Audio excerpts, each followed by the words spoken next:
A very good afternoon, ladies and gentlemen, and welcome to my channel trdentaldk.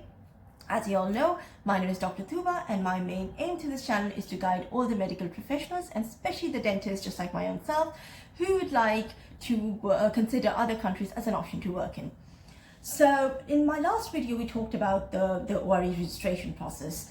And I did get a few emails regarding that. I hope I answered all the queries and all your queries are sorted. So today we're going to talk about the exam pattern, basically, the part 1 and the part 2. So let's start with the part 1. The part 1 ORE has two separate components. It has a paper A and it has a paper B. Now the paper A of the ORE is more about all the non-clinical subjects, such as anatomy or physiology, etc. And then paper B is more about the clinical subjects, such as endodontics, prosthodontics, oral medicine, etc. So regarding the similarities between these paper A and paper B is both of them are computerized and both of them would be an MCQ based exam, and you would have 3 hours each for both of them. So this is all about the part 1 ORE. To recap, it's paper A, paper B. Paper A is non-clinical subjects and paper B is clinical subjects. Now, regarding what to study, which books to study, the main books that I used were the pink book and the blue book. The pink book is, of course, the Oxford Handbook of Clinical Dentistry, and the blue book is more for the non-clinical subjects, and the pink book is more for the clinical subjects. I did make a video before, which would be mentioned in the links below, on what are the 5 top books, and all those books are actually the books you need for the ORE exam. So do check out that video so you have an idea about the books. So this is all about the part 1 exam. The part 2 of the ORE, of course, after you pass the part 1, you're eligible to give the part 2 exam, which is a practical exam. Now, one thing I forgot to mention is that the ORE part 1 is 2 times a year, and the ORE part 2 is conducted approximately 3 to 4 times a year, depending upon the circumstances. So, moving on, when we talk about the part 2 is a little complicated because it has 4 components. It is a 3-day exam and it has 4 components.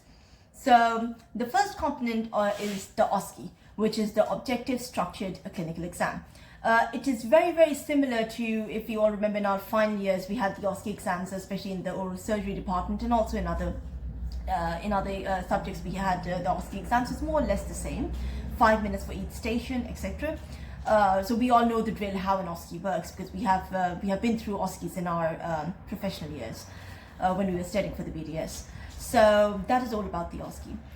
The second thing, and of course it would have more of the clinical subjects to discuss. Other than the OSCE, the second we have is the mannequin. The section 1 is done, section 2 is the mannequin, which you would have the next day.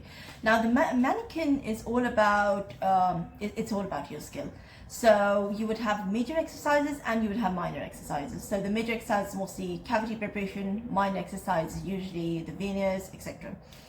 Right after that, the next day you would have a DTP and medical emergencies.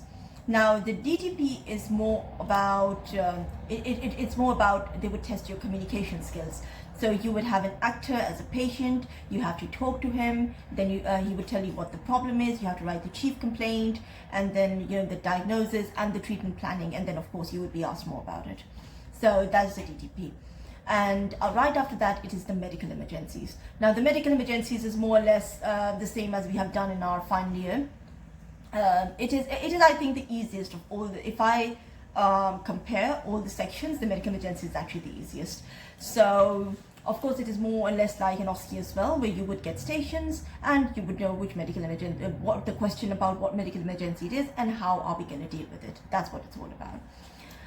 Now this is all about the part 1 and the part 2 that we have mentioned here. Some of the tips and tricks I would like to talk about is, usually people say that they do not get a booking because the competition is very fierce, and whenever we go for the booking, usually the booking is taken. So many students get discouraged and they don't really go for this exam only because they fear that what if they do not get the booking. So I would say that I have gone for the booking 2 times, and both times I did get the booking for the ORE. So I'll tell you the main trick for this. Honestly, there's no such trick.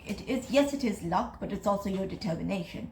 So what you have to do is, when you go, like for example, they tell you the certain time for the, like for example, the time is like 2 o'clock UK time is when the registration is going to open. So just make sure right before that you are on your computer, your card is ready for the payment, and you know your internet connection is working fine. So the second and your window is open. So the website window is what I mean, where you can register for the exam. So the second it is 2 o'clock according to UK time, depending upon the zone time of your country. Whenever it is 2 o'clock, even if it can be like 4 o'clock in your country, 6 o'clock in your country, that doesn't matter. It has to be 2 o'clock in UK at that time. And the second it is, you just book the exam. I've done it 2 times and it has worked for me.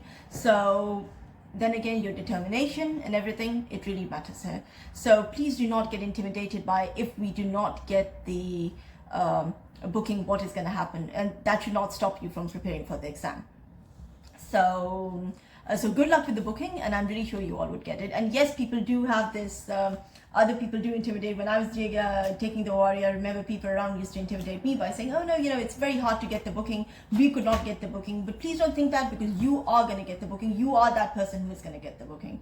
So please do not listen to the negative energy and the negative people around you who always say, oh, the booking is really difficult. No, it's not, because you are going to get it. You are the person. It might be difficult for them. It's not difficult for you. So please, the last thing you need to do is to listen to people around you that who are just going to discourage you. So please do not do that.